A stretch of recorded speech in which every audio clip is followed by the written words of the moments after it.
تخيل إن الفيديوهات اللي قدامكوا دي معمولة بالAI في خطوة واحدة بس من غير معدات ومن غير خبرة. في الفيديو ده هوريك خطوة بخطوة ازاي تستخدم أدوات AI مجانية 100% عشان تعمل تأثير احترافي يخلي أي معدن يتحول من قديم ومتهالك لتحفة جديدة في دقايق. لو مهتم بصناعة محتوى ترند يجيب مشاهدات أو عايز تستغل الذكاء الاصطناعي صح ركز معايا للنهاية لأن كل خطوة أهم من اللي قبلها. ومتنساش تدعمني باشتراك ولايك في القناة عشان توصلك كل أسرار صناعة المحتوى وأدوات الAI المجانية. أول خطوة هنروح نفتح ChatGPT سواء من الموبايل أو من الجهاز بتاعك وهتيجي هنا وهتكتب له البرومبت اللي هتلاقيني سايبهولك تحت في الكومنت المثبت وهتبدأ إنك تبعتهوله بالشكل ده.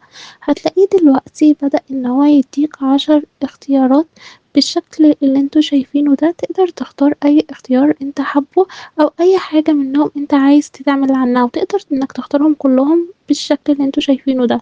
هتيجي مثلا تختار أي رقم انت حابه هتكتب له الرقم زي ما أنا كتبتله رقم 1.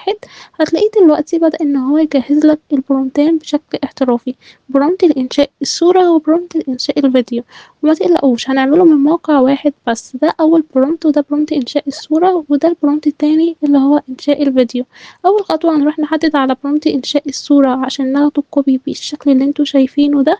هنبدأ كده ناخده كوبي بالشكل ده. والخطوة التانية بقى هنروح عشان نحوله إلى صورة هنروح نفتح موقع جروك وهو موقع مجاني في إنشاء الصور والفيديوهات. هنضغط على ايمج هيفتح الواجهة دي. هننزل تحت هنا وهنعمل له بيست للبرومبت اللي لسه واخدينه كوبي من ChatGPT بالشكل اللي انتوا شايفينه ده. وهنيجي نضغط هنا علشان نظبط الإعدادات بتاعتنا. هتلاقي عندك كذا مقاس تقدر تختار المقاس المناسب معاك على حسب شغلك. أنا اخترت مقاس الشورتس وضغطت على ايمج. بعد ما تخلص الإعدادات بتضغط على السهم ده. هتلاقيه بقى بدأ إن هو يحضر لك الصور بالشكل الاحترافي اللي انتوا شايفينه قدامكوا ده. الصور طالعة بجودة حلوة قوي وشكلها احترافي. بتختار الصورة اللي عاجباك. أنا عجبتني الصورة دي تمام. والصورة اللي عاجباك بقى بتبدأ إنك تدوس عليها بالشكل ده. هتفتح بقى معاك الواجهة اللي انتوا شايفينها دي. هتيجي هنا تحت وهتمسح البرومبت بتاع إنشاء الصورة. هتحدد عليه كله كده وهتبدأ إنك تمسحه. وبعدين بقى هنرجع لChatGPT تاني وهنيجي تحت عند برومبت إنشاء الفيديو. تمام ده البرومبت التاني. هنيجي بقى من تحت كده وهنبدأ نحدد عليه بالشكل اللي انتوا شايفينه ده وناخده كوبي بالشكل ده. وكده بقى أصبح معانا نسخة منه. هنرجع تاني لموقع جروك علشان نحول الصورة إلى فيديو. هنيجي هنا تحت وهنضغط هنا عشان نظبط الإعدادات. هتلاقيه مختارلك المقاس. هتضغط على علامة الفيديو دي وبعدين هتيجي هنا تعمله بيست للبرومبت بتاعك. وبعدين ما تخلص اللي بتعمله بيست هتدوس هنا وهتلاقيه بدأ يعملك الفيديو خلال ثواني ما بياخدش وقت خالص. زي ما احنا شايفين كده بيبدأ ان هو يعمله. زي ما احنا شايفين كده طلع معانا بشكل احترافي. تعالوا نشوفه.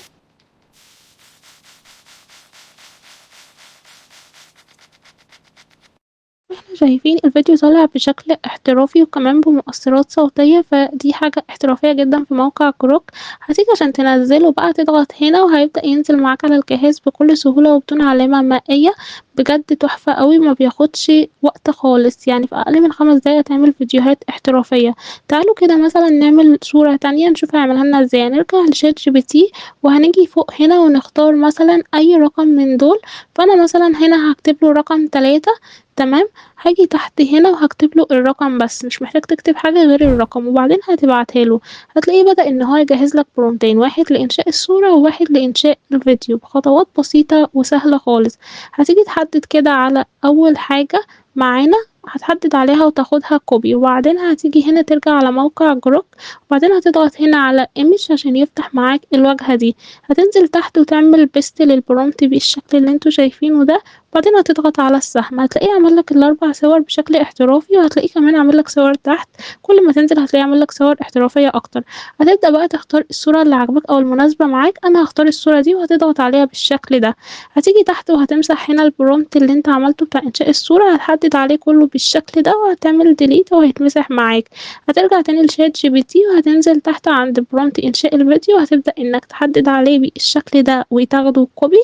تمام. وبعد بقى ما تاخدوا الكوبي هنرجع تاني على موقع جروك زي ما احنا شايفين كده. هنيجي هنا وندوس هنا على علامة الفيديو وبعدين هنيجي هنا ونعمل بيست للبرومت بتاعنا. تمام. بعد ما بتخلص هتدوس على علامة السهم ده وهتلاقيه برضه خلال ثواني بدأ ان هو يعمل لك الفيديو بشكل احترافي. زي ما احنا شايفين كده الفيديو جاهز معانا.